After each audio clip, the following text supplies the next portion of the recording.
Hey everyone, so today we're doing something a little bit different and we're going to be making Japanese chicken curry and we're going to take it to another level.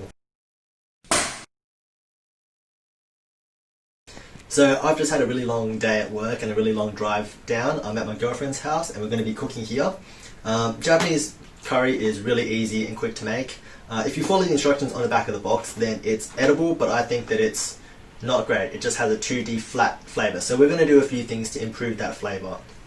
So our ingredients are chicken thighs, potatoes, carrots, garlic, soy sauce, chicken stock powder, sesame oil. We're also going to be using salt, sugar and golden curry. We're using the medium hot one. I think that the mild version is absolute trash. It's just too sweet, so don't buy that one. So our order of operations are peel potatoes and dice them, peel carrots and cut them, mince the garlic, cut up the chicken thighs, and then we'll get to cooking. So potatoes, peel the top, peel the bottom, and then peel the sides.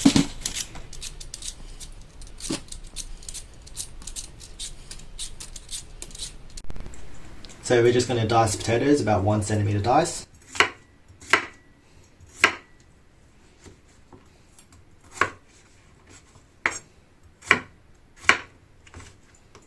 Peel and chop carrots. So we're going to quarter the carrots long ways and then chop them up.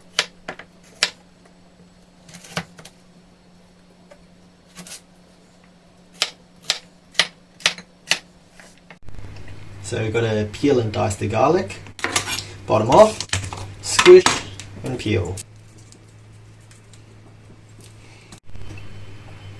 So traditionally an onion is used, but because we're boiling it then I think wet boiled onion texture isn't fantastic. So I'm using garlic to add the sulfur based flavonoids, and I'm going to add sugar to bring back that sweetness that the onion would have brought. If you want to use onions then substitute it out.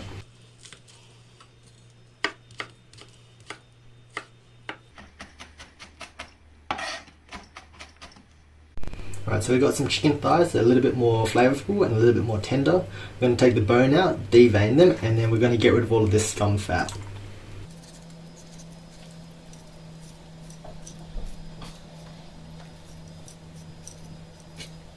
Get rid of the cartilage.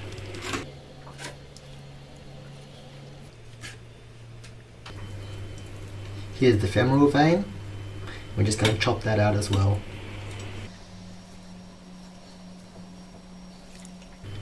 Flip it over and we've got a bit of scum fat here, and we're just going to chop that off. Then we're just going to chop it up into small bits.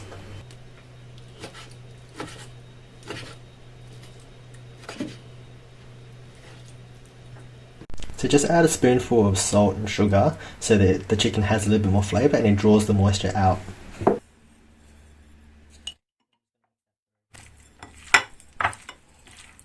And you want to just let that sit for about 2 minutes.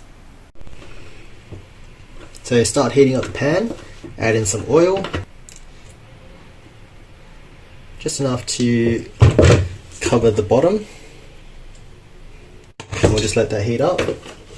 Now if you're cooking for 1 or 2 people then it's a really quick and easy recipe and you can smash it out including rice in about 20 minutes.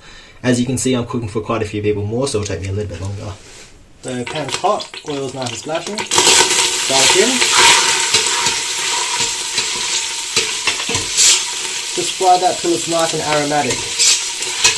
Alright, so now garlic's it's nice and aromatic, we're going to put in the chicken. And with the chicken we just want to add some colour to it.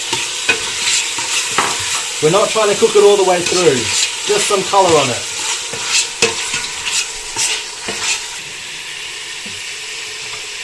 So the outside of our chicken's just started to cook, so we're going to throw in our potatoes and then put enough water to cover them, plus a centimetre.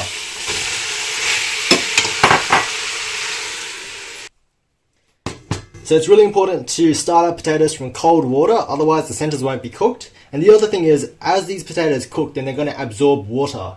And we don't want them to absorb flavourless water, so we're going to add a few things to it. First thing is a few spoons of chicken powder. You can use a light chicken broth to start with instead of water if you want. I just like this because it's quick and it's easy.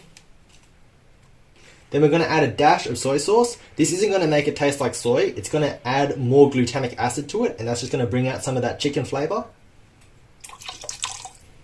Add a healthy grind of black pepper.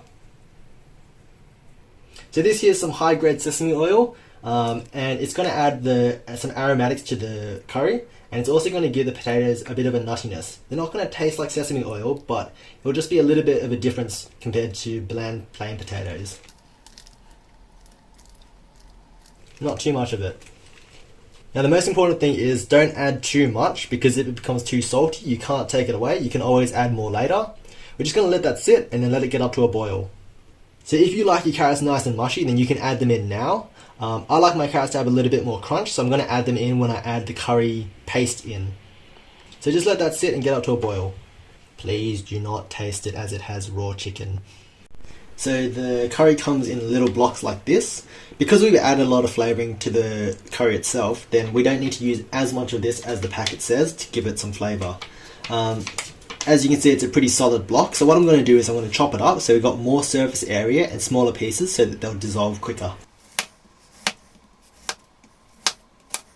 Now if you want to make your own curry paste, then what you can do is you can get butter, melt it down, add some flour and make a dark roux, add garam masala, some curry powder and some paprika and a little bit of cracked black pepper, and then it comes out to this. But this is cheap and easy. So our mixture has started to boil, everything appears more or less cooked through, so we're going to add the carrots and then the chopped curry paste, and we're going to let that sit for about 5 minutes.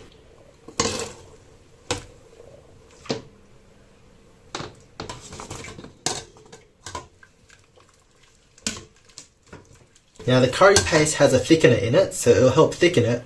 If it's too thick you can add more water, if it's too thin then you can add some cornstarch to thicken up even more. With your cooking, always taste first. So that tastes right about where I want it. If you need to add more things, then add more. If it's too salty you can add a bit more water and cornstarch. I like my curry a little bit more wet than thick, so that you got more vegetables in it rather than it being a thick sludge. And then just serve with white rice.